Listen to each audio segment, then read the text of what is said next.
Good morning. This is the John Chappell Natural Philosophy Society Science Chat. And today is July 27th, 2019. And we meet here every Saturday on Fuse. And today we have our special guest, James Keene. And he is going to be discussing something about the physical constants. So James is coming to us from the Caribbean, and if you hear a very loud noise starting, that's probably because it's raining. But hopefully, it's not going to be raining, and we'll be able to hear James give his talk without any interruptions. Okay, so James, why don't you go ahead? Maybe you want to put up your slides, and we'll get going. How do I do that? How do I put up my slides? Well, you click on the share button. Okay. And then there's a physical constants derivation, that PPT. You click on that. Where does that shown? I'll tell you what. Let me just get started. Oh, it says loading here. Now I'm seeing loading, Frank. Okay, 1 to 26, this is it. Okay. And let me promote you here so you can control the slides. All right. Fantastic. Okay, the textbooks say that no theory has ever derived the physical constants from first principles. Appendix A in most physics textbooks lists these basic constants. Most presentations of the standard model acknowledge that almost 24, I think it's about 19, constants cannot be derived from its mathematical treatment, which does not explain why any of these constants have the values measured. In contrast, at Binary Mechanics Lab, the author has thus far derived over 6 basic constants from first principles: electron rest mass, vacuum light speed, Planck's constant, intrinsic electron spin, intrinsic proton spin, elementary charge, E, fractional electric charge, and intrinsic magnetic moment. The present aim is to present the highlights of how this was done. So here's our outline. First, the energy space-time quantization upgrade of legacy partial quantum theory to full quantum mechanics is a rather simple addition to quantum theory.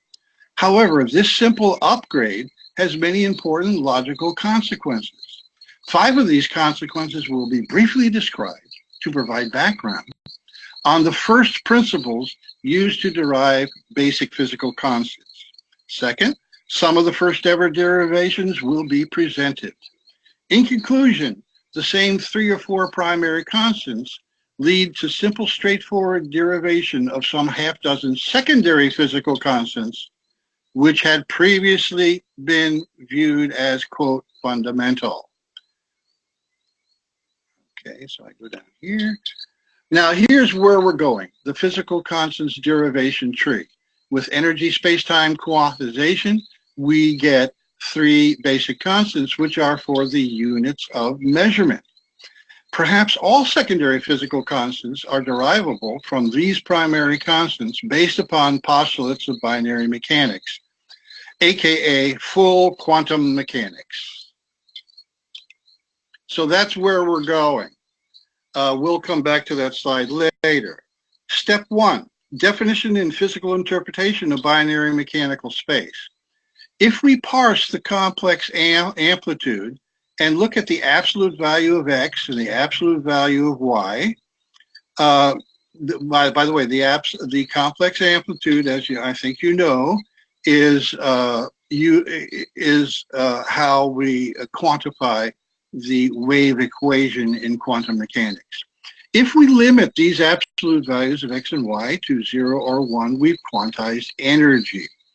And then we can define a spatial unit or a spatial object called a spot unit, which has 2 kinds of bits, the m bit and the l bit.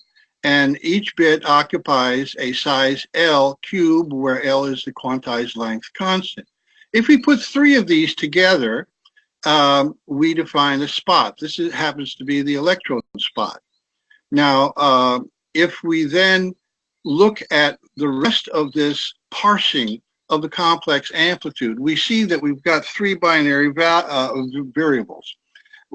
We can swap which value, X or Y, is the M or L bit, and then we have two sign values, 1 and 2. These then define 8 particles, uniquely defined. So we have 8 different spots in this view of the spot cube. The matter electron in yellow, 3 down or D quark, dark red, blue, green, and blue. The antimatter, 3 down quarks, light red, green, and blue, and the positron, which is not visible, which would be at a modulo 2 coordinate 0, 0, 0 on the other side of the view that we have here. Okay, now in this line here is our complex, signed complex representation of all the permutations when you have 3 binary values, which are these modulo 2 parities in the spot cube. If we just look at, if we wanted to get rid of the complex value I, we can then just talk about sign pairs. If sign pairs looks a little complicated, we can look at just symbols, where we have left and right, which is the sign of the L bit, and we have a charge for the M bit, 0, plus and minus. Now, you might think, this is a purely mathematical definition of M and L bits, okay? But for the, to introduce binary mechanics, you might start to think of the M bit as related to fermions and the L bits related to bosons. Now, from just these 3, we get the 8 elementary particles. All the other quarks and leptons in the 3 generations of the standard model are compositions, are one of these 3, one of these 8 particles shown here at the bottom, or compositions of them. And right now, for now, I'm just leaving out neutrinos, which are basically 0 bits, okay? We're focusing on the 1 state bits here. Now, from just these 3 binary values, we can get the charge of the particle, which is the sum of the sign of the M bits divided by 3, and the handedness of the particle. This is all based upon a pair of relativistic Dirac-Spinner equations of opposite handedness, which you might recall which was used to discover the existence of the positron, by the way. Now, if we take the product, that looks like pi, but it's the product of the sign bits, the Li means the 3 L bits, you get the handedness of the particle. Like here, you've got minus L times minus, which is minus. That's the handedness of the electron. The handedness of the positron, you got plus times plus times plus. Well, that's obviously plus, and you can multiply those out for the rest of them. Okay, let's go on. Now, step 2, we want quantization symmetry. The bit function defines the system state. For decades, symmetry was promoted as the key. That failing, it was symmetry breaking. Later, maybe it was symmetries and how the previous failed symmetries are broken. Now, what, I ask you, does going around in circles look like? All along, if symmetry was so important in physics, why did quantization of almost everything except space-time and energy, a huge asymmetry, receive so little attention? Why? Because I'll tell you my theory as to why. All the math that various physicists have spent decades working on was based upon continuous space-time theory, okay? Now, some consequences of energy space-time full quantization. First, an energy quanta in a size L bit locus provides an estimate of maximum energy density. That is, singularities such as infinite energy density appear to be science fiction. The legacy quantum mechanics wave function is upgraded to the bit function, an irreducible representation of system state as a spatial pattern of 1 and 0 bits at a specific quantized unit of time called tick. Third, experiments using BML simulation software have shown that the bit function represents both position and momentum information. Take a time to think about that, making it clearly superior to the legacy quantum mechanic wave function. Hence, the Heisenberg uncertainty principle is reduced for all practical purposes to the observer effect. Here is a semi-sarcastic little table where we can talk about the physical theory, quantum mechanics, and what I'm calling, yes, it's sarcastic, the ignorance principle. It's based on continuous space-time theory, as classical physics is, by the way, as you know. And it's system statement, and the first thing you read in any mathematical treatment of this is that the wave function attempts to model all points. They're greedy, they want everything. The representation is position without momentum or momentum without position, not both at the same time. And it uses complex amplitudes where if we parse it as shown here, the x and y values are 0 or positive real numbers. Now, on this side, we have binary mechanics, which is based upon the space-time energy quantization, which gives you the bit function modeling selected points, vastly superior because the bit function contains both position and momentum information. Step 3, bit operations define time development. The whole of quantum theory, basically, for the beginner, is two things. You got to describe mathematically your system state, and then you got to tell us how it changes over time. That's basically it. So the steps 1 and 2 were to try to define a binary system state. Step 3 here is our time development work. Now here is your conventional force classification that is familiar, I'm sure, to everybody here. And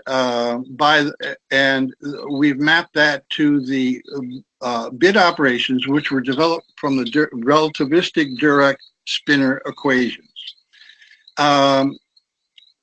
We can see here that the electromagnetic is actually divided up into 2 bit functions, the scalar or electrostatic, and the vector or magnetic bit operation.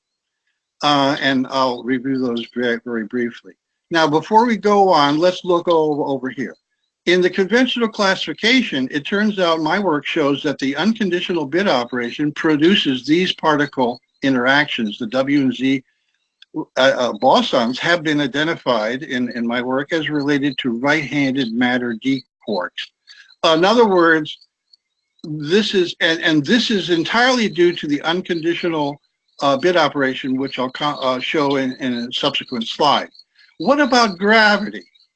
I did some experiments and studies on gravity, which are on the Journal of Binary Mechanics website, which you can look at. And some gravity-like effects were occurring without any additional bit operation defined.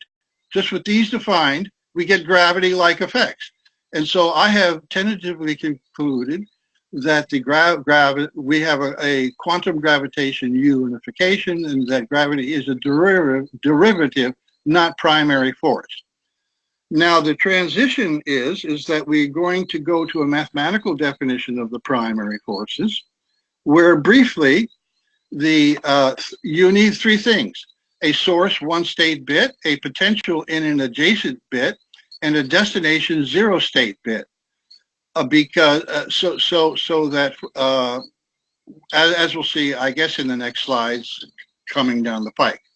Let's look at this a little more. With space-time quantization, infinitesimal time evolution operators, such as in classical legacy quantum theory, are inapplicable since only integer increments are allowed for space and time. In the 4-bit operations, unconditional, scalar, vector, and strong, an energy quantum may move no more than distance L in tick time t. So in each tick, the velocity is quantized. It's either 0, the bit does not move, or v, which is simply the length divided by the time constants, where v is bit velocity. And as I said, a pair of relativistic spinor equations were used to define these. In the figure of the spot cube over here, the M and L bits in spot units are shown as circles and arrows respectively. The unconditional bit operation comes from the momentum part of the relativistic Dirac equation, okay? And what we're doing is we're simply doing, for you computer people, a bit shift. In the unconditional bit operation, this bit moves there, this bit moves there, this bit moves there, whatever it states, 0, 1, everything is just shifted, okay? That's the unconditional bit. So the unconditional is simply where all M bits, I can't see this because this thing is covering it up, but the M bits go to the L bit loci, as I indicated here, and you might say the carry bit, it goes to the next spot unit in the sequence. That's the unconditional bit operation. In other words, everything keeps moving the way it was, everything keeps moving in the direction that it has in that bit operation. Now we have two scalar, two electromagnetic bit operations. A force is mathematically defined as the product or and function of a one-state energy quanta, as I just said previously, a one-state potential in an adjacent bit locus, and a zero-state destination locus, which is where special relativity comes in, by the way, since each locus may contain only one-state bit. Now, the figure above shows the first two force components where the electrostatic scalar potential is an M bit in an adjacent concurrent spot unit, and the magnetic vector potential is an L bit in the adjacent spot unit.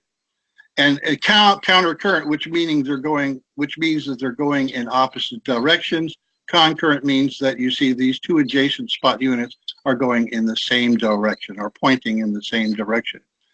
Both affect only one-state M bits, which may move to the L bit locus. The one-state M bits are the electric field. Think about that. The one-state L bits are the magnetic field. Lastly, we have the strong bit operation, the basis for color confinement, which, along with the unconditional bit operation, which may transfer an energy quanta from one XYZ axis to another. A one-state x-axis L bit may move to here at t equals 0, may move to an adjacent position in a perpendicular, if you will, spot unit, as shown here. Now, in fact, the source bit could either be M or L, and the destination bit could be M or L, and when you look at this more closely. The potential for the strong bit operation is something a little bit weird. It's the absence of a thing I call inertia P, where P equals the product of the M and L bits, which could either be 0 or 1 in a source spot unit. If P is 1, as shown in the green highlight here, the X to Y motion of the source bit is blocked. And by the way, that is the only way a bit can leave a bit cycle and go to the next. But wait, I haven't defined bit cycle yet. So let's move along here and probably do that. Well, we're going to do that in step 5. Step 4 is apply the bit operations to a bit function, okay?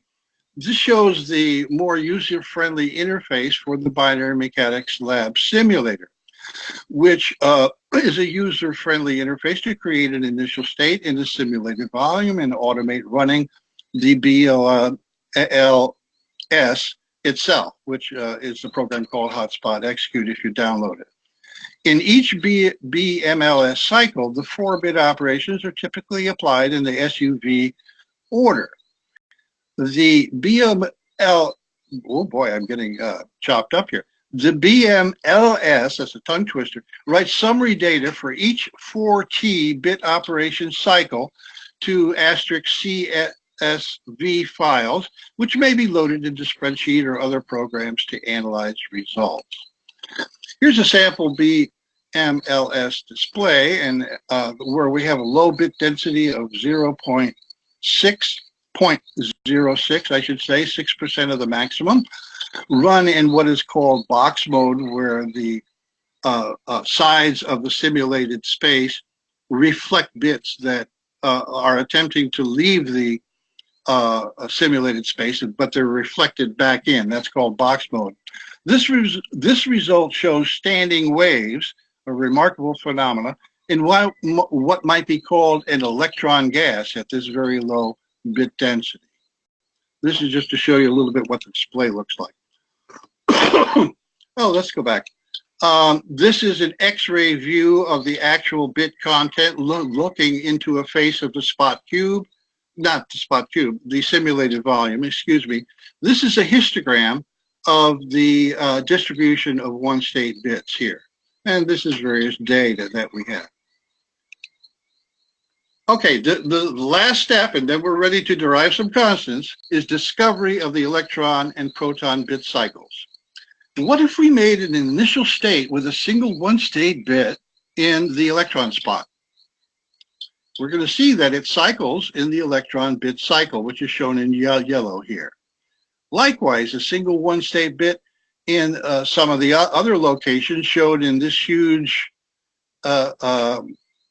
depiction of the proton bit cycle will cycle in that proton or hadron bit cycle.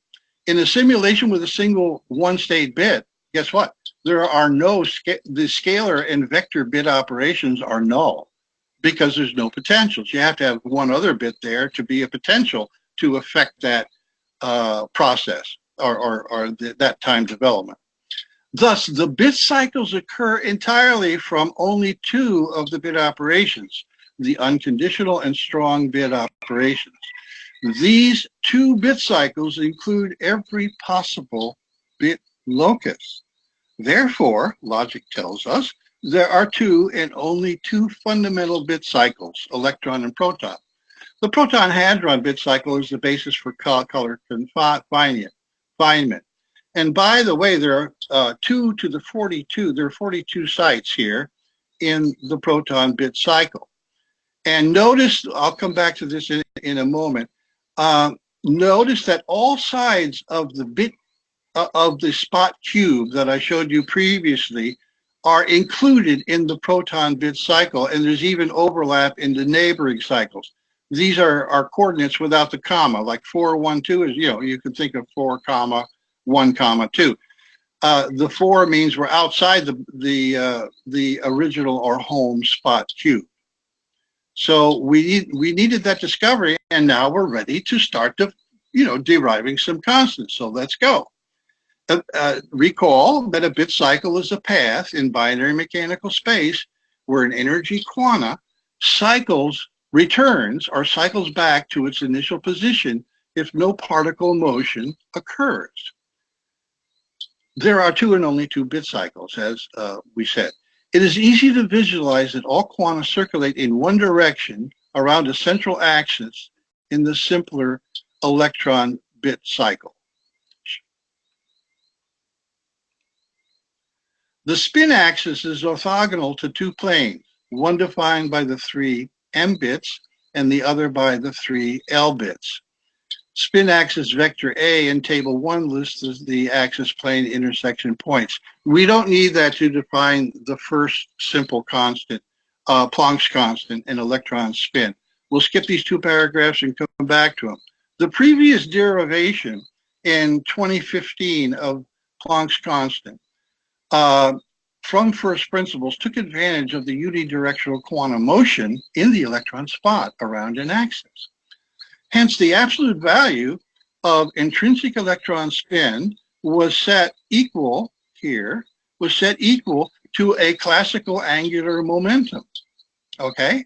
Where me is electron mass, r is the radius of the quanta from the spin axis, which is approximately 0.816 in primary length constant units, and t is the primary time constant, t times the fine structure constant alpha in seconds, as shown here. Why does alpha come in here? Well, we'll get back to that. Duration t is a quantized time interval called a tick.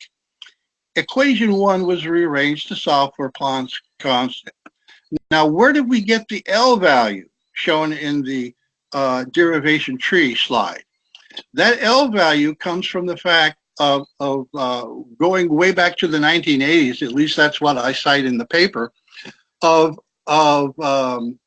nucleon scattering, proton or neutron scattering data, where the radius of the proton and the neutron in different reports of this scattering phenomena is about 1.2 femtometers, okay?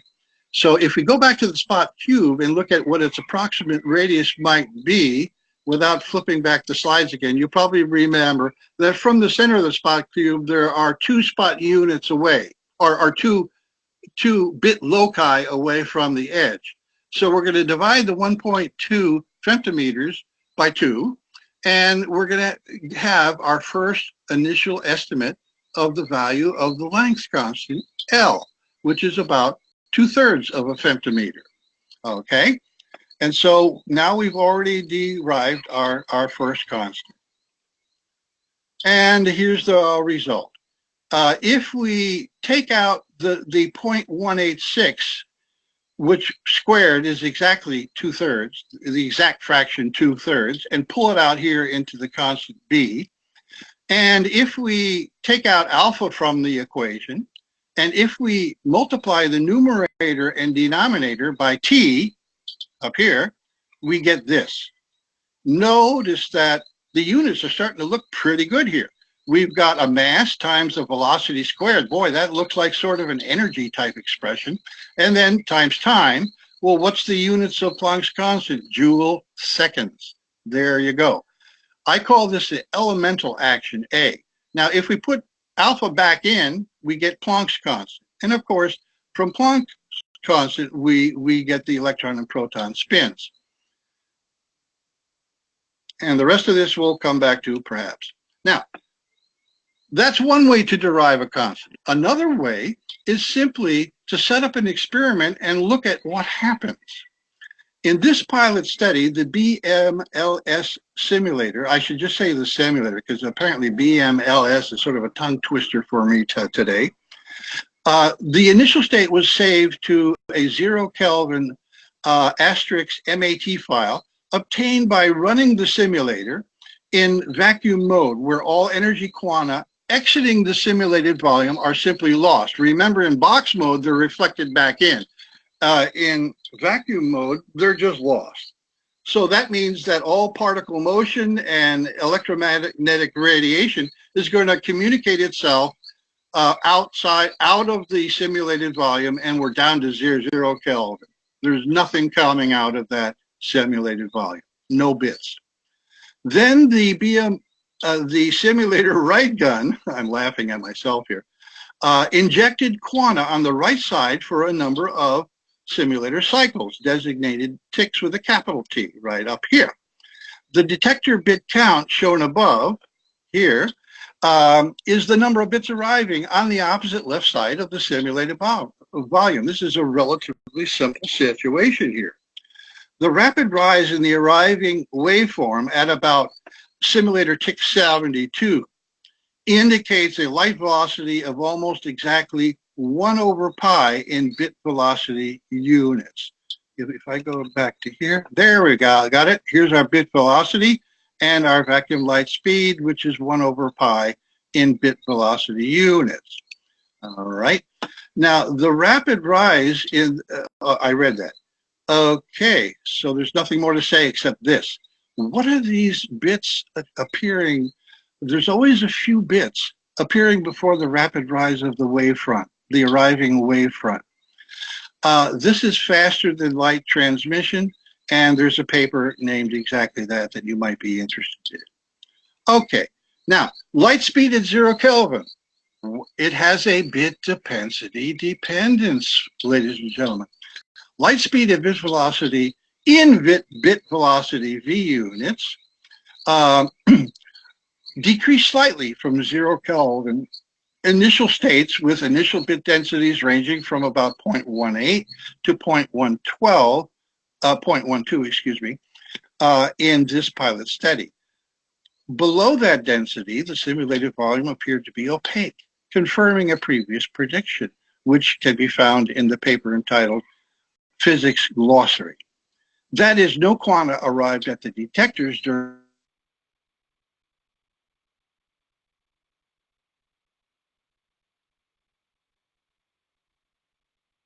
Let's see, we seem to have lost your audio connection here. Can anyone else hear James? No, can't hear him. Okay, we may have lost his connection here temporarily. So now hopefully he's going to come back. So we're going to wait a little bit. After all, he is in the Caribbean. So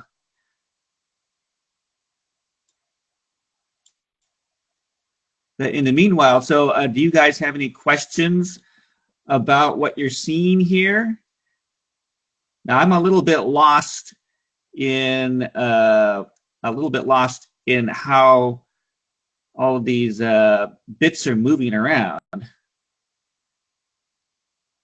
So I was kind of wondering if is that clear to people? Okay, looks like James is back.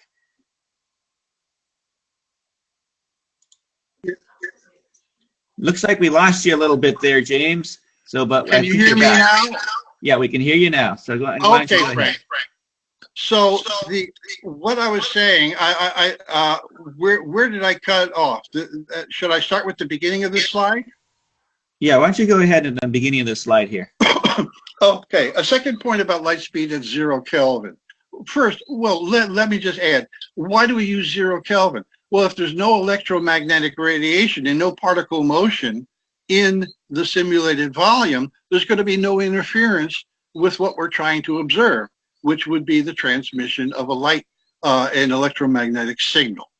Now, light speed decreased slightly, from the initial states, as you see here.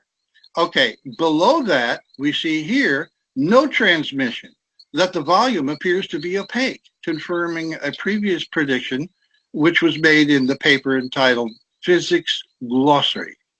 That is, no quanta arrived at the detectors during the observed time interval. This result highlights a major payoff in the precise definition of low vacuum energy densities with full quantization, okay?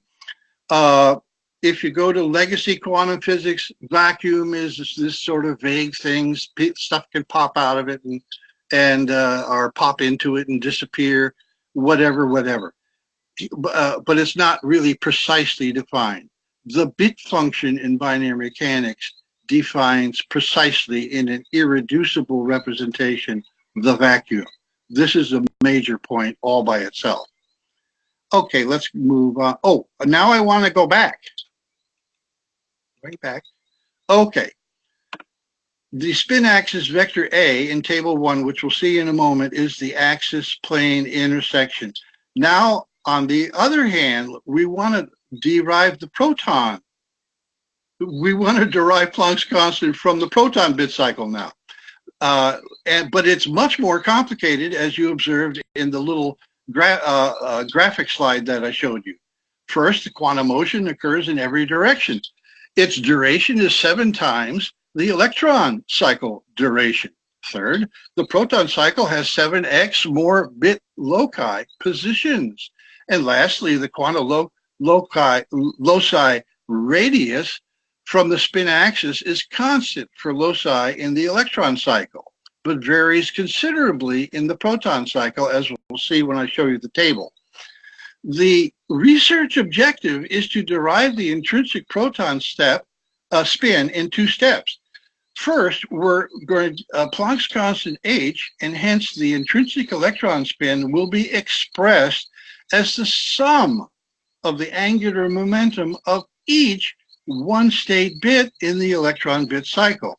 The previous derivation, which we talked about here, just took the whole thing at one shot. You know, what is the total angular momentum? And we got Planck's constant. Now we're going to get Planck's constant from the electron and from the proton by looking at the individual components. You know, basic physics tells us that the total angular momentum is the sum of the components that are spinning. So then the formalism used for the electron bit cycle, if we find out how it works, will be applied to the proton cycle. The research question is simply whether the intrinsic spins in the electron and proton bit cycles, based upon binary mechanics postulates, are equal, just as the absolute values of intrinsic spins of the electron and proton particles are thought to be equal, namely 1/2 of the reduced Planck constants. Okay, so let's move right along. Let's go back to where we were.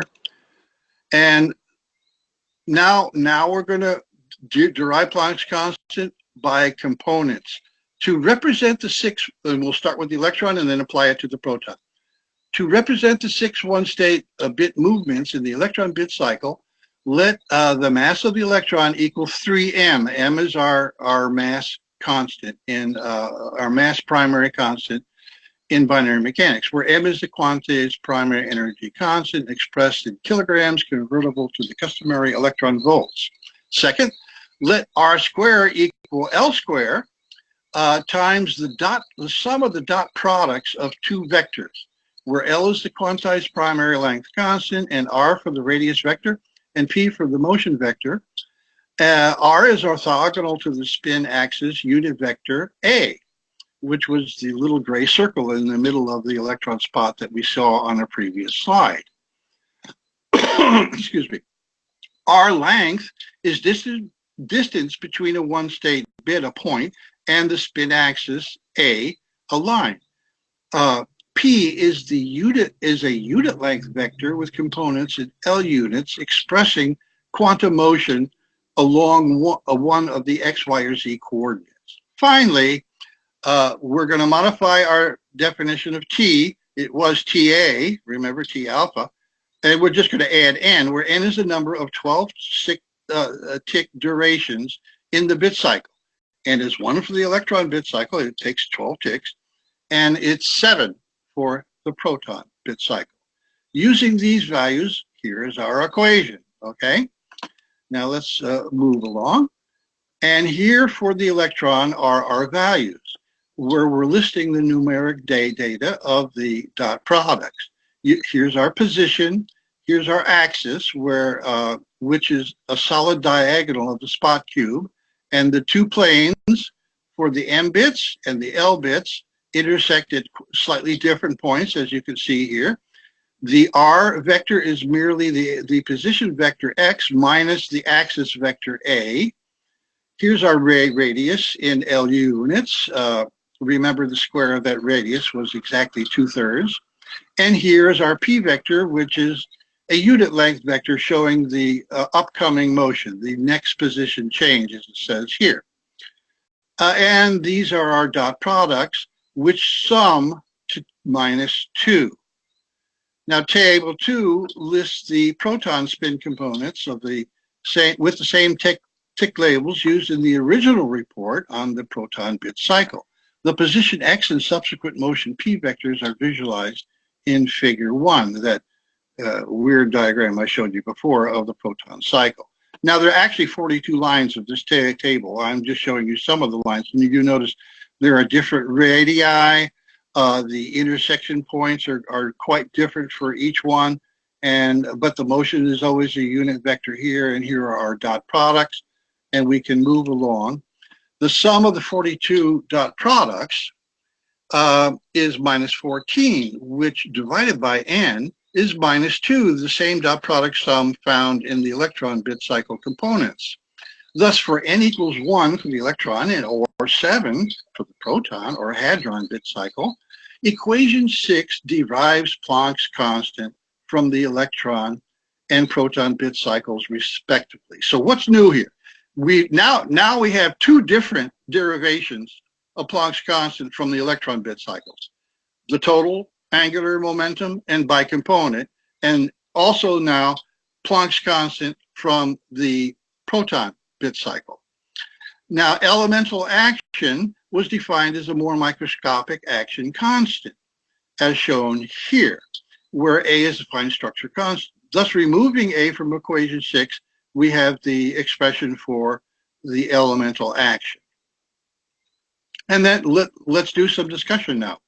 The present analysis does not, okay, pay attention, please. The present analysis does not support the notion that intrinsic electron and proton spin can be positive or negative quantum values, up or down, as many in particle physics believe, based in part on beam splitting in Stern-Gerlach experiments.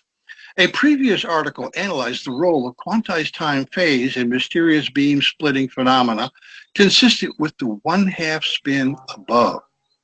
That is, events previously thought to define an up or down particle spin property are now, today's date, accounted for with a time phase quantum number plus or minus 1.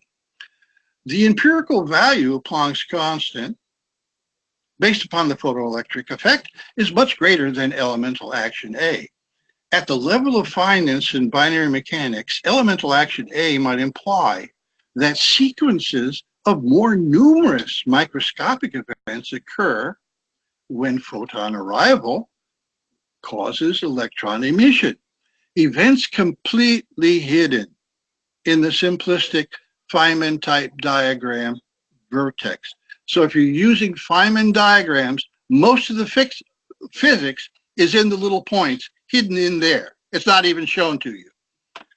Now, the century-long race finish has been confirmed with this last derivation. What are the odds that analysis of the more complicated proton bit cycle would yield a Planck constant derivation and consequent particle spin by accident or chance alone? This is always something that people said, well, it was all just an accident. It's just, a random chance that this occurred. Probably winning a mega lottery is more likely.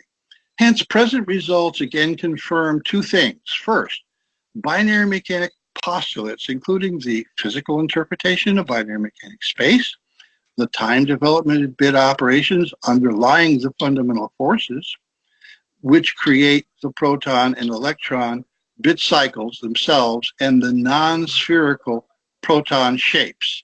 Now, this is from other people's work. Okay, there are reports in the literature that the proton shape is non-spherical. My work confirms that, or tells you why it's non-spherical. The second thing that is confirmed by these results is the victory, sorry to say, of binary mechanics lab in the century-long physics grand championship race to derive constants from first principles of a coherent, comprehensive physical theory. Please notice, my dear friends, that it was way back 4 years ago in 2015, that the first Planck constant derivation was done with total electron angular momentum, as I showed you here today. It's been 4 years. With each constant derivation, I had to step back and say, forget about me. What is this? What is the meaning of this? That all of these constants are being derived from the same primary constants for the units of measurement, mass, length, and time. And I had to say that's a pretty sensational result. I mean, that's what I had to say. Even though it was me, it could have been someone else. I would have said the same thing. That's sensational. So that's where we start to talk about victory in the century-long physics grand championship race. Conclusions and editorial comments. Could the success of binary mechanics be due to nothing more than mathematical tricks? If it's tricks, blame whoever made the universe, and what wonderful tricks they would be. BML alone has been able to derive about half dozen key physical constants on a first ever basis. Nobody else has the theory and its mathematical treatment to do that. And how do I know that? They would have done that years ago if they had the math and the theory that was needed. All we hear is we don't know why blank has the value that it has, where blank is electron mass, vacuum light speed, Planck's constant, intrinsic electron spin, you name it. What are the odds that the same primary constants work to derive such a diversity of physical constants by accident or random chance? Next sentence should be in boldface. Each derivation reinforces the credibility of the primary constant. Each of the other derivations, and third, the overall framework of the postulates, the first principle. It might be difficult to ignore this contrast, and I hope to say this with humility. It's just the facts are what they are. Binary mechanics is the only theory, and this is the only lab to achieve these milestones. All other theories and all other investigators have basically lost the race. It's called the winning horse phenomena. To date, nobody has identified any calculation error. The century-long physics grand championship race to derive physical constants from first principles now has a clear winner. The math and numbers cannot be denied. That's where I go. The math and the numbers. We can have all kinds of fluffy concepts of vacuum energies and blah, blah, blah. But it's the math and the numbers that we ultimately have to refer to. Recognition of BML as the winning horse in the century-old greatest race in physics is inevitable. It's already baked in the cake. These publications are out there for everyone to see. And by the way, hundreds and hundreds of physicists are looking at them. The Google Analytics tell me who's visiting the site and so forth. It's already baked in the cake. The contest is over, finished, done, documented. The math is easy and unassailable. There's no redo. There's no runoff race. The result is final. Remember, this is editorial comments now, so you can take that with a grain of salt. Last slide, or next to last. Have physicists who routinely upgrade or update their personal computer software or hardware neglected the partial to full quantum mechanics upgrade available since 2010 when the first binary mechanics paper was published? How many physicists have sent congratulation messages? Good sportsmanship. How many have studied how BML won and why all possible competition lost? Worthy competitor. If you've lost a race, if you have a good coach, he wants to analyze how you've lost it. You've lost your soccer game. They want to know, maybe the other team had some better plays or whatever. You'd want to analyze that. How did this happen? How many are in denial, which is just simply poor sportsmanship, putting your head in the sand? How many are unaware? Poor scholarship. How many have financial hurdles? And this I love, the Upton-Sinclair rule. It is difficult to get a man to understand something when his salary depends on his not understanding it. And here's a little meme I made just for fun on a rainy day. This happens only once a century, folks. You are witnessing history. There's not even a close runner-up. And you can include Fermilab, all the big money guys. CERN, there's not even a close runner-up. Last slide, I will remain quiet and leave that displayed. Okay, thank you. I'm done. Thank you for your attention and your patience in listening. I appreciate it. All right. Thank you very much, James. So that's a fascinating theory you have there. So I thought I would just, let's see here. Let's go back to your slides here. And so Sure. I've been listening the whole time. And I want other people who have a question to start formulating those questions for James. But as I was listening to you, I had some thoughts and some things I may not have understood initially. But I think it's fascinating that you are. Let's start with this slide here, where you have your definition of your spot here. So my first question is, so you're envisioning like space just being filled with these spot units as like a lattice? That'd be like a completely solidly filled lattice, or is it? Right. These are spatial objects, you might say. And if you compare this, say, with string theory and ask yourself, what if I were to build a universe out of spot units, which contain two binary bits, compared to building it out of these string, these 10 or 11 dimensional string So items. you think that these spot units are physical objects in vacuum space, but they're, so my main question is, are they all packed together in a continuous representation, or are they spread out like a gas? Apparently so, yes. Now, like if we want to bring up the Higgs field, okay? The Higgs field is the math expression for it is basically two orthogonal complex numbers. If we look at this representation of a complex number in part here, you see that we have perpendicular juxtaposition of two spot units, or actually three. There's actually three juxtapositions here. And that's your Higgs field. So the Higgs field, using continuous spacetime theory, is a very primitive preview of this formalism here. Now, Well, to me, it would seem that it would have to be like a continuous kind of thing.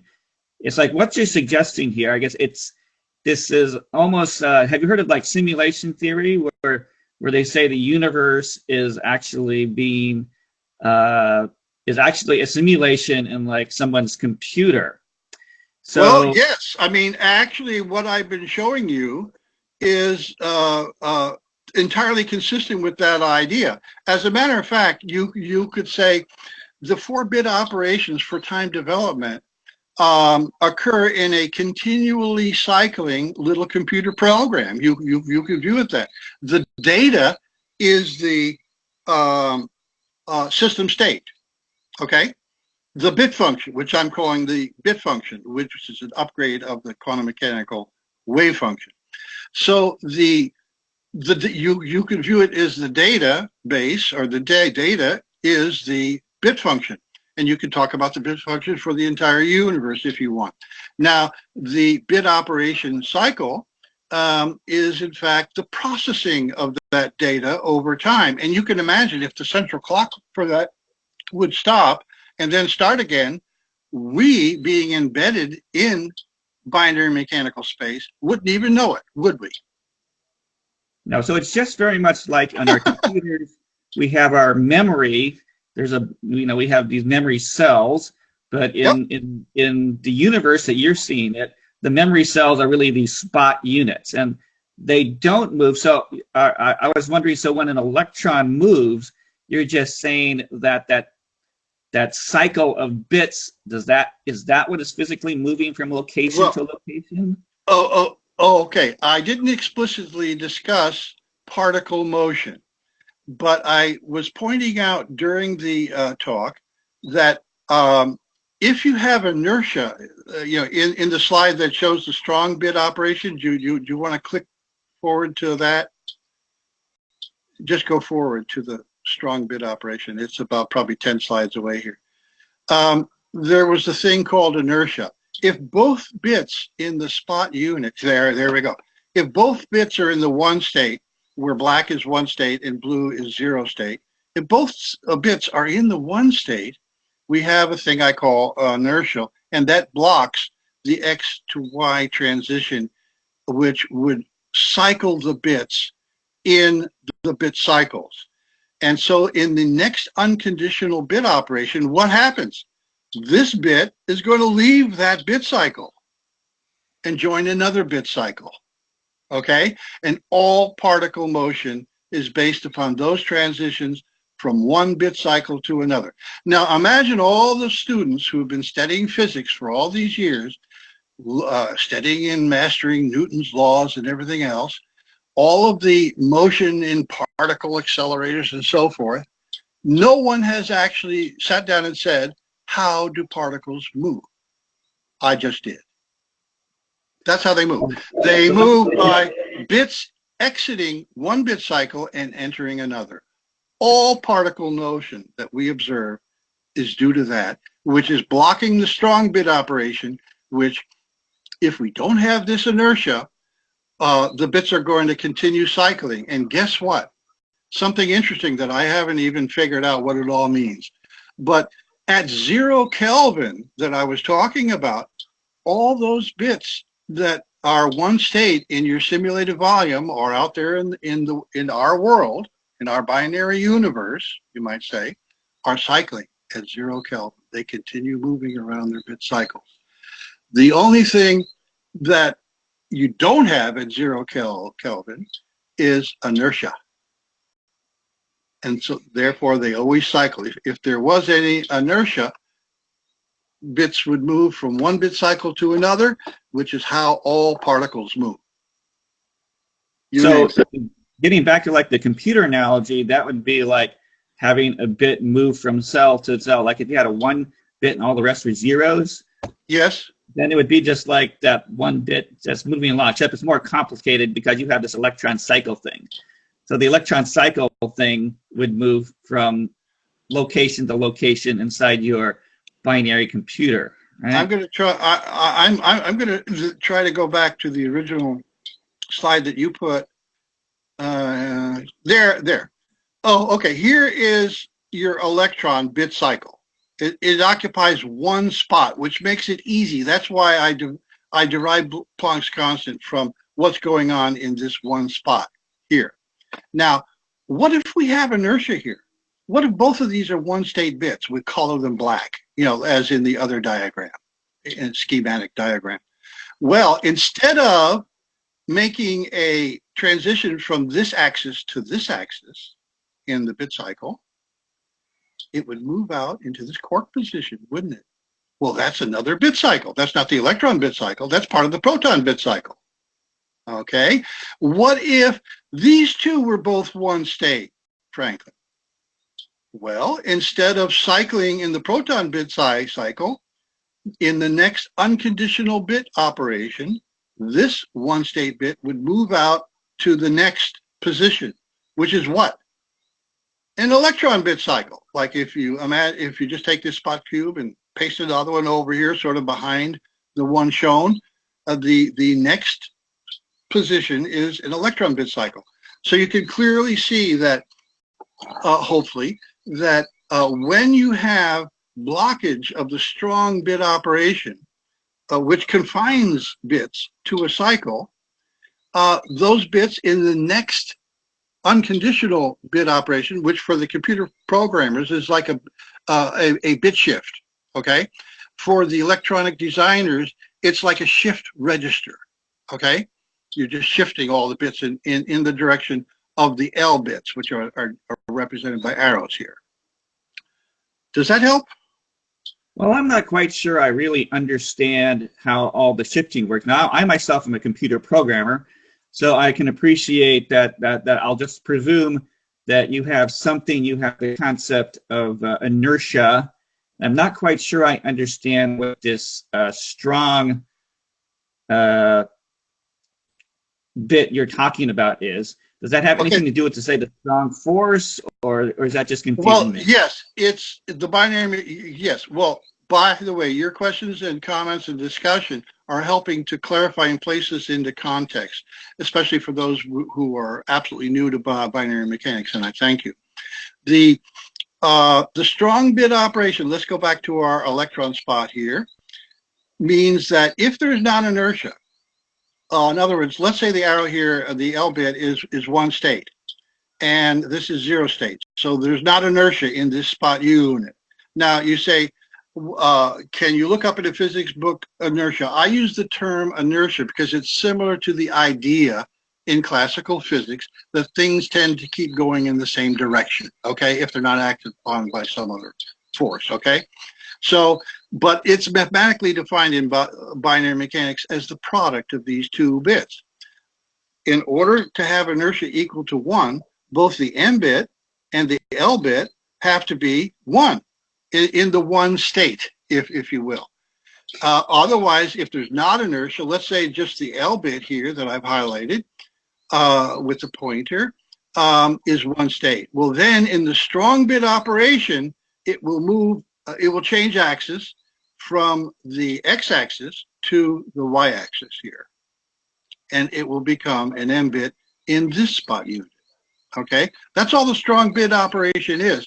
And that accounts completely 100% for the Yukawa potential, for color confinement, et cetera, et cetera.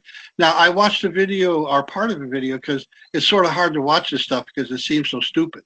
But, you know, about quarks and gluons, you know, and that if you separate the quarks so much out of the vacuum, will pop another pair of quarks between the two that you separated, and things like this. And you sit back and say, well, but what is the vacuum? Well, in binary mechanics, all of these things are precisely mathematically defined. Okay, so there's no tossing around ideas like it almost sounds like magic and miracles in terms of entertainment, and for the miracles, that's the magic. And in terms of using your terms, you know, like the strong bit operation, still doesn't sound like it has anything to do with, say, the strong force, which is what keeps the protons together inside of atoms. Well, what keeps the proton together is that if the strong bit operation is enabled, bits will continue to cycle in the proton bit cycle. That's it.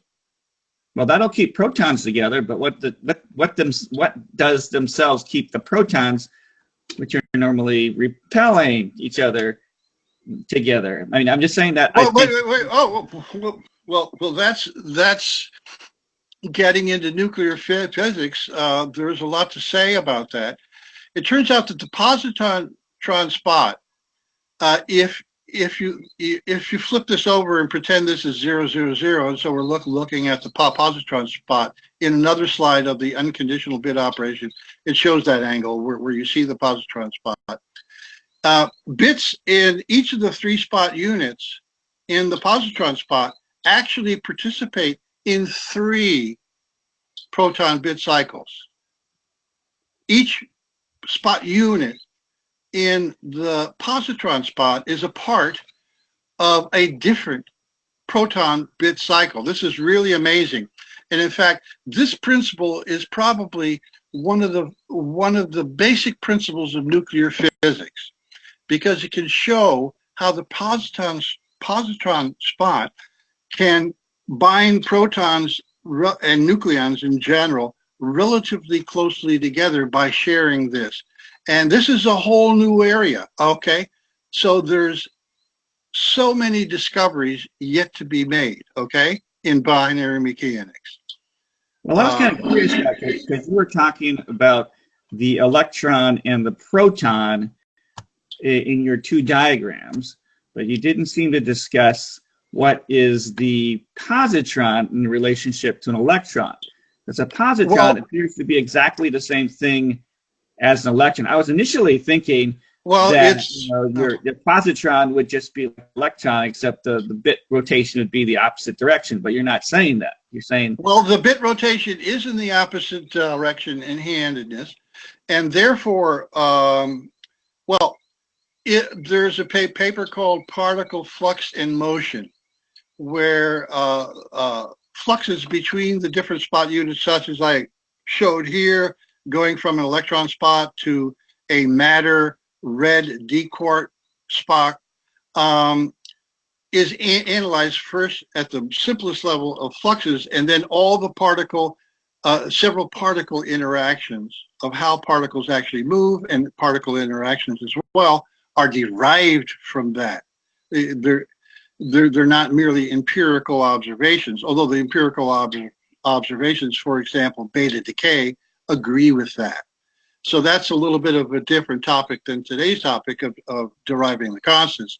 But for today, imagine a proton all by itself. You want to go ahead and start to talk about nuclei and how the different nucleons are held together and so forth. This is very important. I mean, this is, I've done some preliminary work on this, and perhaps I can come back and talk about that as another presentation down the road sometime. Well, I wanted to get into this now. This is one of the slides here where you're saying something about the electrostatic and the magnetic force. And I'll have to admit, I really didn't understand what you were saying here.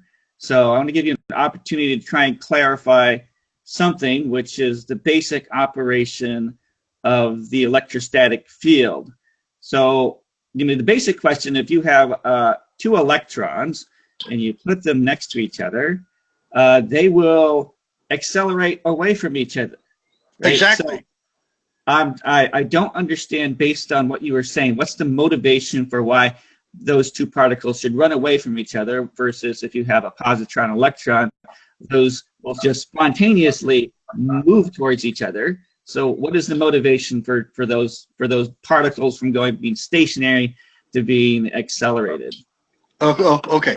Let's look at these two bits, which are distance L from each other. Imagine we have inertia here, and this is one state. Imagine that this is 0 state. Okay, this is so each one can act as the source bit or the potential bit with reference to the other.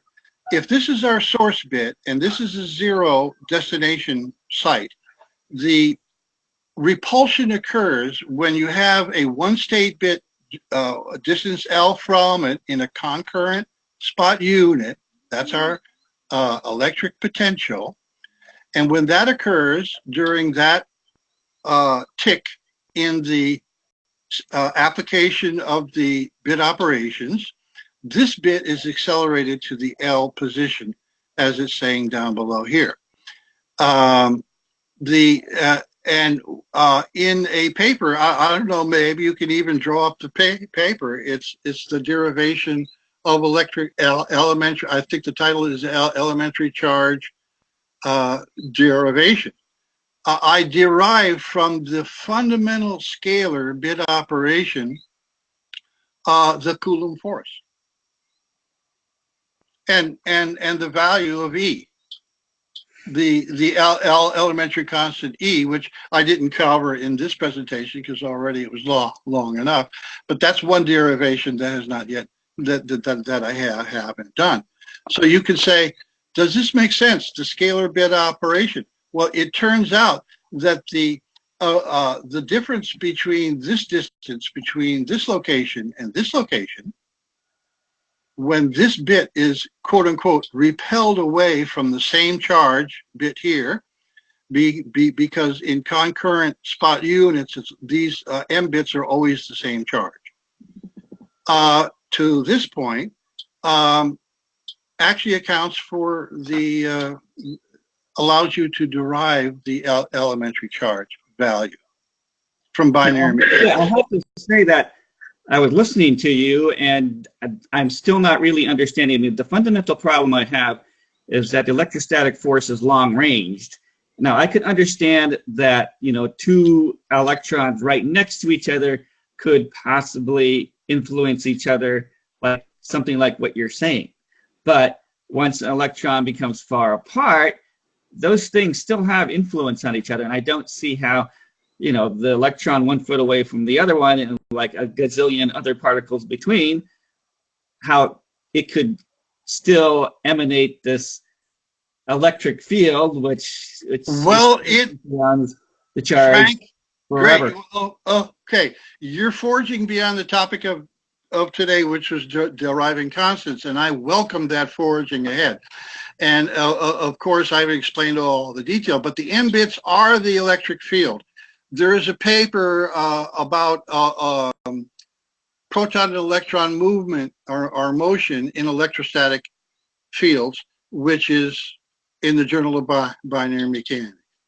You could create a simulation where you're going to add some plus charge bits, okay, to one side, let's say 1/2 of the simulated space, and you're going to observe what happens to the proton bit cycle bits and the electron bit cycle bits in the whole space, okay? And in that electric field, they move exactly as predicted in classical physics, okay?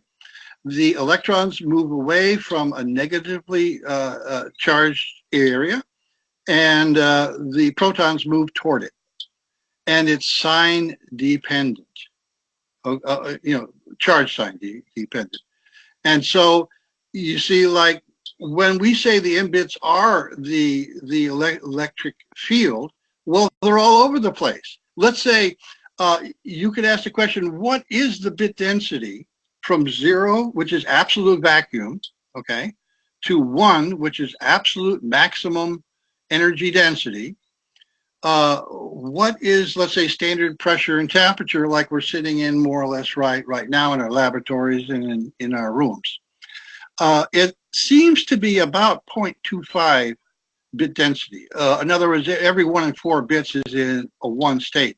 So in any volume of any appreciable size, you're talking about hundreds, thousands of bits. And they're all interacting. Guess what? The time is, I think I calculated, I may be wrong, so it's written down in one of the papers, but I think the time constant, T, amounts to 10 million times more acuity than the attosecond level of time resolution that experimental physicists have thus far achieved, okay? Well, I wanted to ask you, there's plenty of time for a field to affect something far away, okay? Plenty of time. You have millions of bit cycles going on there. So I want to ask you, I mean, billions of bit operation cycles. I misspoke.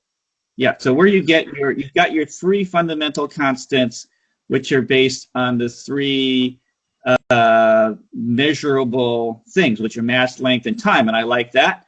So my question is, did you derive those constants from like the measurable things? It looks like you may have taken like the Planck constant and then may have derived the formula that would be required and then derived, say, your time constant. Is that what you did? Is that? Well, okay. The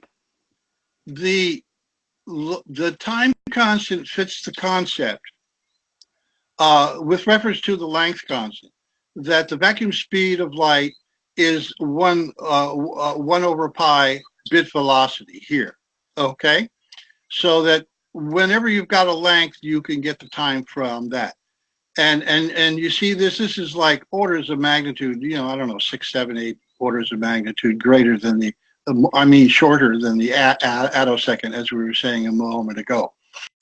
However, you have to, since light speed is a ratio of these 2 parameters here, you have to have some starting point. My starting point was empirical data, the scattering of nucleons, which was showing a 1.2 to 1.3 range femtometer radius, okay? Now, if we go to the spot Q and you count how many L units there are from the center out to the periphery of it, it's about 2. So if you then say, so we're starting from a completely empirical independent point. We have 1.2 femtometers. We're going to divide that by 2, and that's 0.6 femtometers. We're going to then plug that into our total angular momentum equation, which was equation 2 shown in the other slide, and we compute Planck's constant. The only thing, and we're going to use electron rest mass, even if we don't have a value for m yet. We're going to use electron rest mass. So the starting point is empirical measurement of nucleon radius. Well, I suppose. So there's no circularity in the derivation of Planck's constant. Okay, there's no circularity whatsoever. You must start there. If you start there, you will see that you get very close to the Planck's constant simply by the equation setting it equal to the total angular momentum. Then I interpolated by a process that I think folks call stepwise interpolation to get a more exact, up to these number of digits figure for the length constant to equal the measured value of Planck's constant. Okay, but the logic is that we start from someplace, which is the measured radius of the nucleon. Now, the postulates of binary mechanics, where do they come in here in this little story? They come in by saying that the proton and the nucleon is basically synonymous with a spot Q. Well, if that is true, then we're going to get a radius of about 2/3 of a femtometer, or 0.65 femtometers if you think the radius of the nucleon is 1.3 femtometers. But see, there's no circularity. So A, we have the empirical measurement of nucleon radius. B, the postulates of binary mechanics that I presented here shows that you can define a spot cube, which is a spatial object, which it's not the ether, okay? It's a spatial object. And C, that about 2L is the radius of a nucleon, according to those postulates. Okay, so if the empirical data is correct and the postulates are correct, let's just plug it into the total angular momentum equation. It's something you can almost do in one night. And you're going to then get something which is incredibly close to Planck's constant. You can then interpolate these values and say, well, it actually comes out not to 0.65, because a lot of people say that nucleon radius is 1.3, and half of that would be 0.65. It's actually seems to be 0.67. Now, these exact values might be revised as we move down the line and derive more constants, but you see the consistency of it. There's a logical path from A to B. There's no circularity whatsoever in it. Well, I suppose the criticism might be that the secret to your success is that you that exact process would, starting from measured empirical constants, working your way backwards, would almost guarantee success. And we call it reverse engineering. And the biggest question in physics now is why all the CERN groups with multi-million budgets, the Fermi Lab and other Sandia whatever labs, and Harvard, Yale, all the big physics groups in the world have not bothered to reverse engineer the universe to the point of getting these primary constants by quantizing mass, length, and time. Well, I think what's remarkable is that these equations are so simple that even I can understand it. I mean, I mean, what's significant, I suppose, are the equations used. It's kind of like you can derive the L and the T from the vacuum light speed, and then from that you can determine the electron rest mass. Well, actually, the L is sorry to interrupt you, Frank, but the L comes from the first estimate of L came from the nucleon scattering data, empirical, versus the spot cube, which you've seen. There's about 2 bit loci, which are size L, from the center more or less to the edge, and that's where the combination of those two things gives an estimate of L. The T definitely comes from the light speed, as we explained, going backwards to make it all consistent. But voila, we get Planck's constant. And by the way, for quantum theorists that like to say, oh, you can't visualize this. If anyone understands quantum mechanics, it says that they understand it, they really don't. And all of these sort of nonsense propaganda, okay? Okay, so I have one last question. I'm using the classical definition of angular momentum, proof classical physics. So I had one last question, which is, have you derived the proton electron mass ratio based on your stuff? Because I didn't hear you deriving the mass. Yes, I did. And there's a whole paper on that, where it turns out that about 0.25 bit density in that region is where the mass of the proton is about, everyone knows 1,836, whatever exactly it is, times the electron rest mass. Okay. How could I do that? By running the simulator.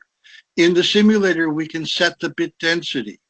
The simulator output files give the center of mass of all bits in the proton bit cycle and the center of mass in the electron bit cycle, so that we can then record in each bit operation cycle, which I call a simulator tick with capital T, we can then record the change in position, assuming the forces are about the same, affecting protons and electrons. We can then say, calculate what the masses would be by the ratio of how much they move. Okay, the electron should move about 1,886 times more than what the protons move, based upon the mass difference alone. What we find, astoundingly, is that at lower bit densities, the proton mass approaches what it would be if we just added up the bits. Just like for the electron mass is 3m of this bit value. At higher bit densities, the mass goes up and then the curve plateaus. I wish I could show you all that, but perhaps we could have another session sometime where we go into that, the first ever derivation of the proton-electron mass ratio. Okay, so it depends on bit density. Yep. This has a lot to do with gravity, for example. And because obviously at lower bit densities, we're saying the mass, well, most of the mass of everything around us in our binary universe is the nucleons, right? The protons and the neutrons, right? So if that mass goes down, it's lighter. Guess what? At low bit densities, that's what you have in outer space, and things are light and they float around. All right, I'm going to open up the discussion to other questions. So if you have a question, please raise your flag. And I see Bill has raised his flag. This is all new to me. I'm so amazed, Franklin, of the job that you are doing here. This is incredible. Let me be quiet and hear the question. My name is Bill Lucas. Hi, Bill. I have a PhD in theoretical physics, and great, wonderful. For a number of years at the Space Radiation Effects Laboratory in Newport News, which for 15 years was the most advanced accelerator center in the world. It was a copy of what was at CERN, but the one at CERN did not work very well, and it was 1,000 times the beam intensity for the particles we were studying. We were studying kaons, muons, pions, and the kaon, muon, and pion atoms, so that we made in the laboratory. I have published a theory which is based on electrodynamics, and what it is I took the 6 empirical equations of electrodynamics, solved them simultaneously. The version of electrodynamics we have in our textbooks is based on 4 of the empirical equations of electrodynamics, and the extra terms that you would need to get a solution that would correspond to all 6, those terms are thrown away by various assumptions so that you can get a solution. So by logic, though, the theory of electrodynamics that we have is incomplete, and it doesn't explain quantum mechanics, doesn't explain relativistic effects, it doesn't explain a lot of things, but the version I did explains all of those things, and it also explains that you can derive the force of gravity, and that's published in my book on at Amazon called The Universal Force, Volume 1. Okay. You have a question. I would like to look at that. Now, the question I have is, in my work, I establish that the current scientific method we're using in the modern scientific community, called postmodern philosophy of science, or the existential philosophy of science, which was before that, has removed the role of logic from falsifying theories. And I use the role of logic to falsify the current theories that we have in modern science, and to show that based on electrodynamics as the universal force, I show that I derive gravity from that, and I don't need dark matter and dark energy. I'm able to explain all that data. Okay. And I'm also able to derive a quantum theory, if you want to say that, but it's not really quantum theory, it's more classical, of the atom. And that atom has twice as many emission states as the current theories of the atom predict. And NASA put a rocket up into space on the dark side of the Earth and opened it up and used diffraction grating and looked to see what was coming from the darkest parts of the universe, which they assumed was primarily hydrogen and helium gas. And they measured about 100 different emission states, none of which could be explained by any of the current theories of the atom, but the theory that I published explains every single one for both hydrogen and helium, and they're within the experimental accuracy they could measure it. And so that was very interesting. But Bill, what is your? I hate to interrupt, Bill, but you know, because our time is limited here. Okay, we'd like to ask questions of James while he's here, rather than kind of expound upon our own theories. How can your theory be falsified? Mine can be falsified by experiment or by logic, but your fundamental assumptions, like in my case, they're all empirical measurements. Your fundamental assumptions are, in addition to that, how can they be falsified and how can they be tested? Okay. I have tried to disprove the basic utility of quantizing space-time and energy in multiple papers in the Journal of Binary Mechanics, and I've always failed because I wanted to get rid of this whole idea of binary, a binary universe as quickly as possible, not to waste time on it. I developed a hypothesis that surface temperature was important in gravity because it would be the bit density that, well, first, one, binary mechanics predicts that objects will tend to move in the direction of greater bit density, okay? Now, if an object is hotter in its surface temperature, it's going to be emitting more bits. Just the radiation consists of bits, of one state bits. Okay, as we showed in the experiment in the conduction velocity of light to derive that value. So what I did is I took lunar laser ranging data and made a hypothesis that in terms of phases of the moon, when the moon was brightest, full moon, it should be closer to Earth than otherwise, in a partial moon, or days from full moon, or whatever you want to call it.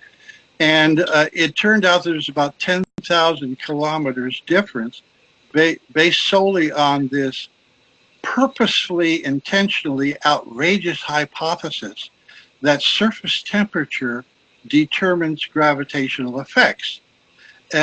Which comes from the basic assumptions and premises of binary mechanics, that objects tend to move in the direction of higher bit density. By the way, the Pioneer spacecraft anomaly, interestingly enough, was in the direction of the sun. Well, what object in the region is emitting the most bits? Well, it's the sun, right? So I showed that this temperature dependence, using other people's data, it was a French observatory, they whatever, I don't remember right now, but it's in the lunar laser ranging paper, and showed that this hypothesis was confirmed. Now, surface temperature is not included in general relativity at all. So here we are biting away at the facade of general relativity, or we are completely demolishing it. I did another study using other people's data from the GRACE satellites. You know, they sent up a pair of satellites, and the general relativity people had all kinds of things to take into account, whatever they thought was necessary to measure gravity at different points on the Earth's surface. I took the ocean data, and guess what? 50% of their data, the correlation was such that the squared correlation was 50% with surface temperature alone. So these people must be extremely embarrassed, you know, that they're telling NASA, well, we need so many millions of dollars to send up 2 satellites to measure gravitational force at different points on the Earth's surface, when in fact they're measuring surface temperature, which you can do with some buoys out in the ocean or some boats or something. So that 2 entirely different sets of data, the lunar laser ranging and the GRACE data. The GRACE is an acronym for the project, that NASA project. Just look up NASA GRACE and you'll get to it. And like, by the way, there's a GRAIL project on the moon. I haven't analyzed that data yet. Someone should step forward and analyze the data. Because if they have simultaneous temperature measurements, along with their gravitational measurements, we just have to correlate them. They, according to general relativity, those shouldn't be correlated, should they? We're not changing overall mass, are we?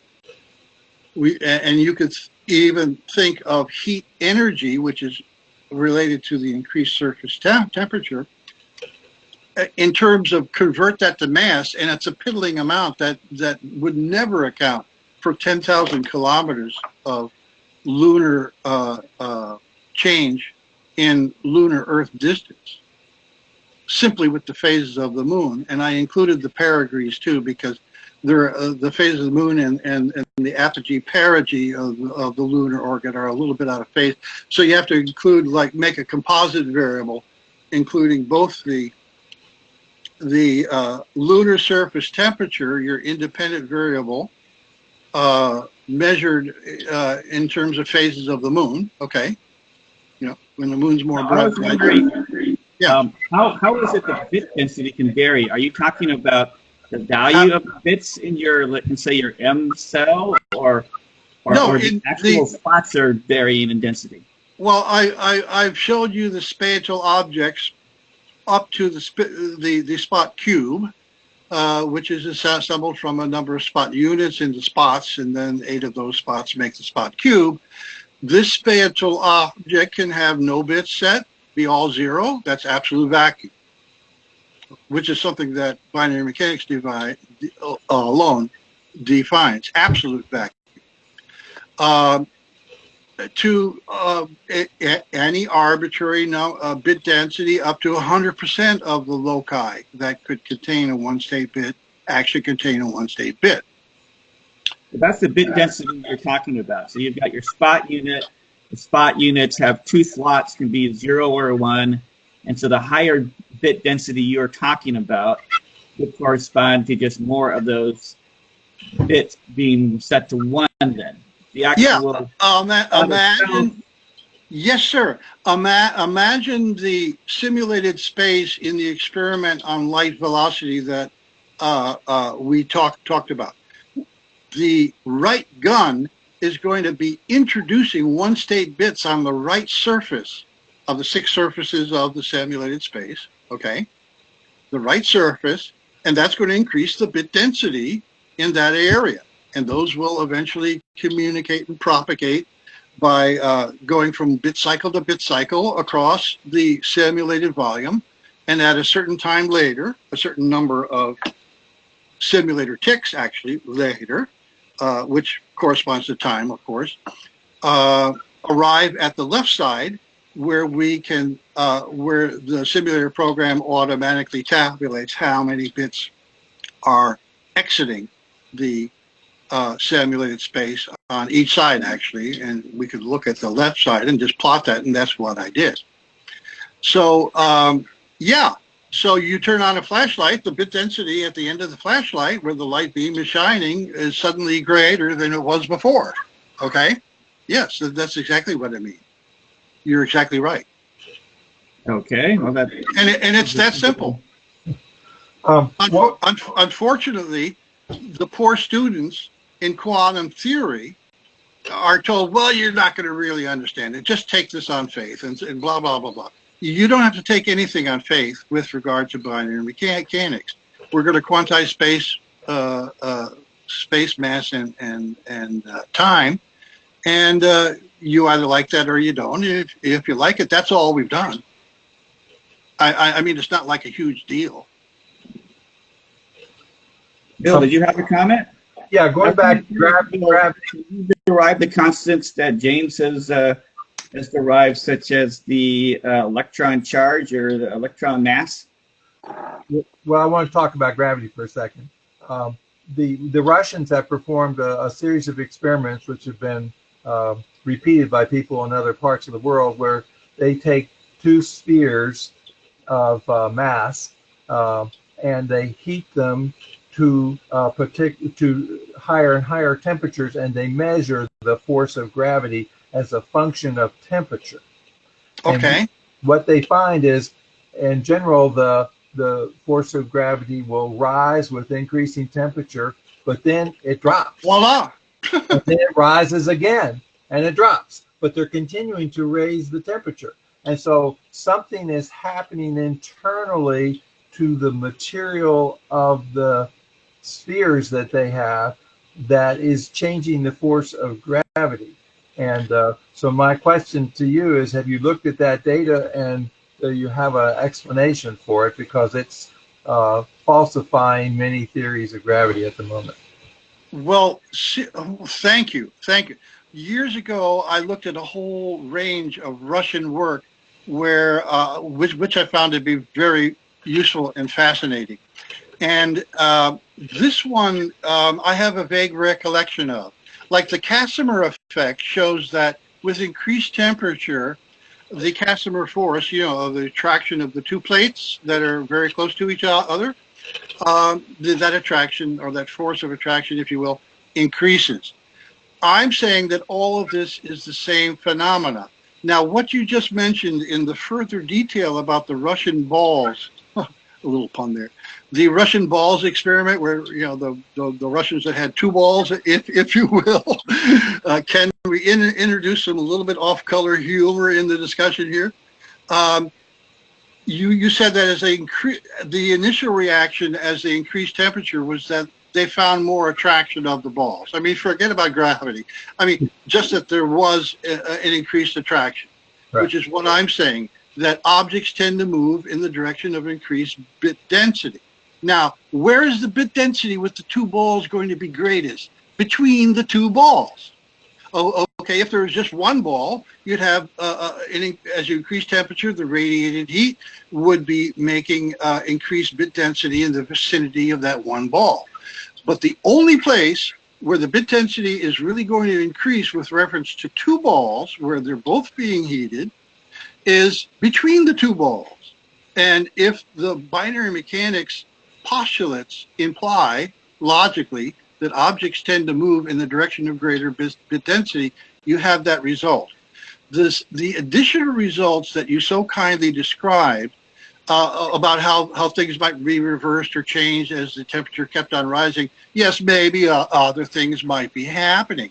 I mean, we can't assume that we've explained the whole story just because we've shown that during full moon, the moon is closer to the Earth, or that the gray satellites were actually measuring, for the most part, surface temperature of the oceans, okay? Not gravity, okay? Per se, and then you have to ask yourself, well, how are you going to define gravity? Well, so like at any rate, the what you said is entirely consistent. You see, I need help. If you were to email me or contact me, please, my email address is in the first paper on the binary mechanics, the 2010 paper. It's James J Keene at gmail.com, so you don't even have to look at that.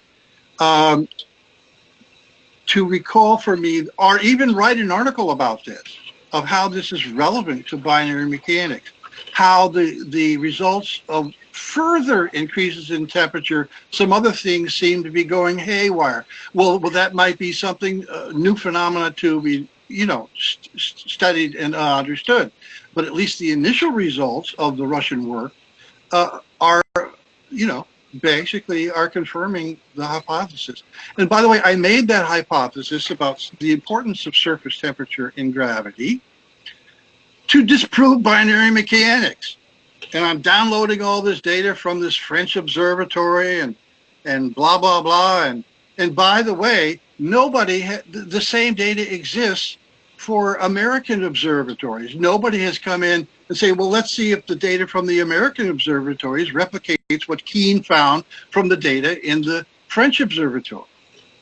But my whole intent in doing the study was to disprove binary mechanics. There's no effect of surface temperature. Boom, end of that. Because I got involved in this whole thing from a man named James Hughes, who did a matrix manipulation of the two spinor equations. Excuse me if I just throw this in, if I may, and give credit to James Hughes. He took the two spinor matrices in sets of spinor matrices in the a pair of Dirac equations, relativistic equations of opposite-handedness, rotated them around a little bit, did a little matrix algebra, and showed that it really referred to 8 points in space. Get rid of all the imaginary numbers and everything. It just gives you the coordinates of 8 points in space.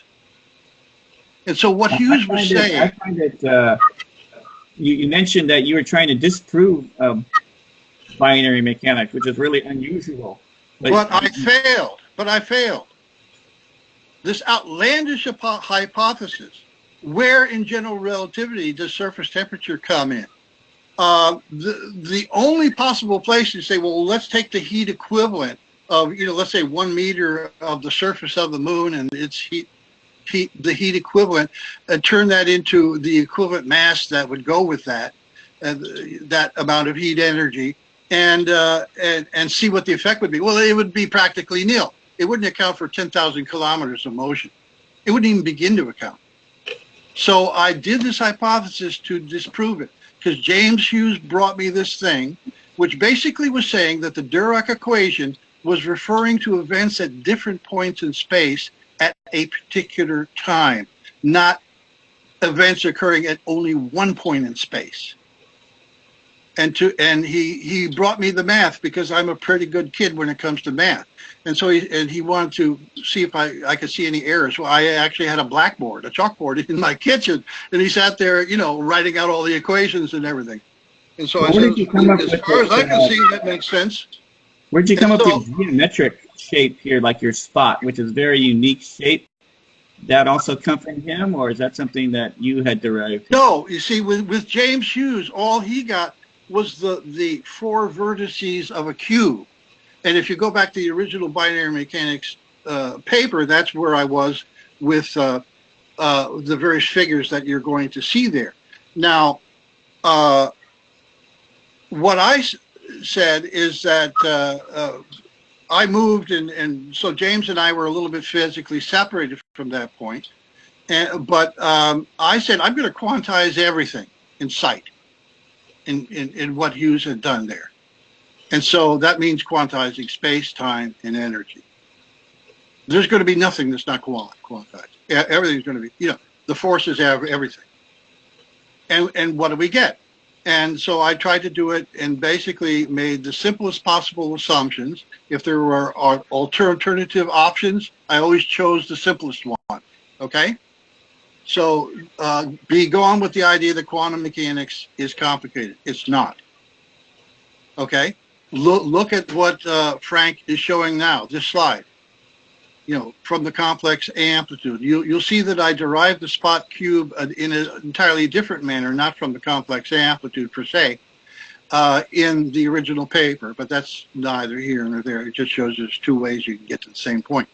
But I said, okay, I got a spot unit, but wait a minute, there's 3 dimensions, so somehow these have got to fit together. So I just guessed that, let's put it like that. And then with the permutations shown over here, with 3 binary permutations, you're getting 8 different kinds of particles out of that. And we've got our cube, and everything now is quantized, and it's either right or wrong. Now, I'm still, you know, if one of you listening writes an article, I'll publish it in the Journal of Binary Mechanics. Disprove it. Debunk it. I would love that. Because at least then there would be discussion. I say, well, do I have any reply to that? Or yes, I do, or no, I don't. And I might even then write an editorial. This is the end of my work on binary mechanics because this guy's completely debunked it. You know, great, wonderful.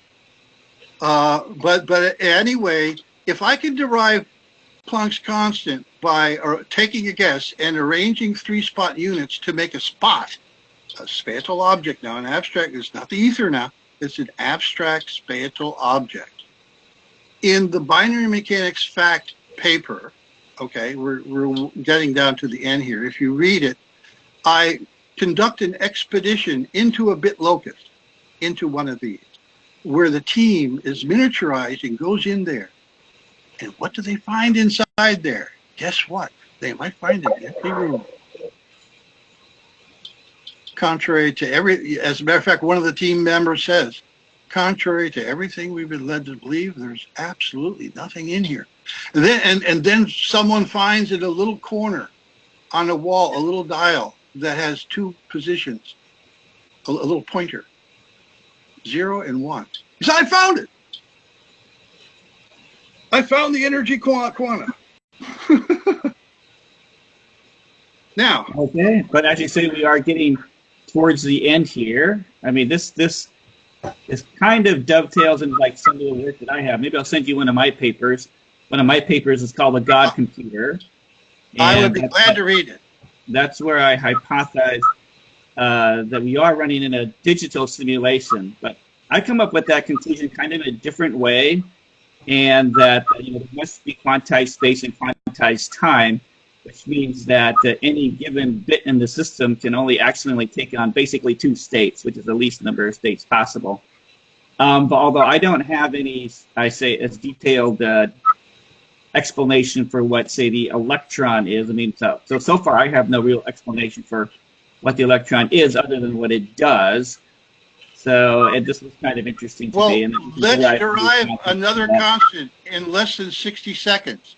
If you look at these objects here, these bits, the circles and arrows in spot units, it's like a spinning top. Guess what the electric dipole moment is of a spinning top? 0. If we've got 3 charges here, 1, 2, 3, it's 0. So and there's a group at Harvard. They're not very strong on theory and thinking logically, but they're great experimentalists, and they have come up with a measurement over several papers. They keep on making it better and better, where they're basically showing that the electron dipole moment of the electron is 0. So I call that outsourced research. That Harvard physics department, that group in Harvard there is like a binary mechanic outsourced research, unit. So they're proving the prediction that the electric dipole moment, guess what? The electric dipole moment of the proton is not 0. And a whole lot of P and T parity in obsolete quantum theory depends upon that being 0, but it's not 0. So they're blown out of the water too. The P and T, parity, the CPT parity stuff. So again, a lot of all of physics, particle physics as we know it, is based upon particle interactions, and all the forces and everything come from that. In binary mechanics, all the forces come from the bit operation. And in the table that shows the bit operations and cross-reference, that slide when the video comes out, click to that part of the video and stop it. In order to define a new force, you'd have to add a new row to that table at the bottom showing the mathematical definition of the fundamental forces of physics. By the way, the comment by the gentleman that he was explaining, umpteen zillion things from the 6 electromagnetic principles that he defined or that he was using and so forth, is entirely consistent with binary mechanics. In other words, you could, I don't find that inconsistent at all, necessarily. Okay, he's not including the unconditional bit operation, and he's not including the strong bit operation. But certainly, the analysis of the scalar and vector bit operations can perhaps lead to some incredible conclusions, and according to what the gentleman was saying, that is apparently what he's done. Applause to him. Yeah, you could be, what you're doing is providing answering the basic questions of what space is and what perhaps the electron actually looks like. Because once you get to the electron, then the rest of the laws of electrodynamics can already apply, I think. But in any case, I think here's the electron, right there, spinning top. Now, the idiots, well, I shouldn't say that, and this is being recorded too. The learned researchers in the Harvard group, by the way, there's all kind of ballyhoo about this. The EDM, the electron EDM is 0, and that goes along with the spherical shape of the electron. And in science and all kinds of physics publications, some artists made a big red ball. That's the electron. I have an email exchange with one of those researchers who is also working on EDM, not at Harvard, but over in London. And this person, I won't mention the name now, but he replied, and because I asked him, could it be a spinning top, and why was he saying it's a sphere, as far as the in his paper? And he said, well, just because people say so. So basically, what you witnessed today is a transition from mom and pop physics, just accepting what mom and pop told you, to 21st century physics, based upon clear math and logic. And the numbers don't lie. All right, that's very interesting. So, but we are for the end of our time here. So thank you everybody for giving this presentation and introducing us to this idea that we live in like this totally binary world, and specifically, what that representation might look like. And specifically today, you've covered how you can derive what you have at least 6 fundamental constants, starting from 3 fundamental constants that having to do with like mass, length, and time. So, and I did mention your website in the announcement. So if you guys want to get more information on his work, you can go to his website, and you've got, I believe, like a lot of papers and things on your website. And so what's the name of that website? Just make sure we get that. www.binary-mechanics.com. All right, so and if anyone here today or any of your friends later watch the video or whatever, you have a critique, I want to hear it, please. Let's find out where things are right and where things are wrong. As far as I can see, everything, how could you derive so many different constants from the same starting point? To me, that is a real clincher, Okay. Well, thank you, James. And, your work expands out. I'd love to have you come back with another presentation about, say, how the electric forces work, since that's probably a whole other different ball of wax, and how that works. And that's probably an area where we might have more disagreement on how things work. So. But thank you, and that will do it for this week's episode of the John Chappell Science Chat, and hope to see you next week. Thank you very much.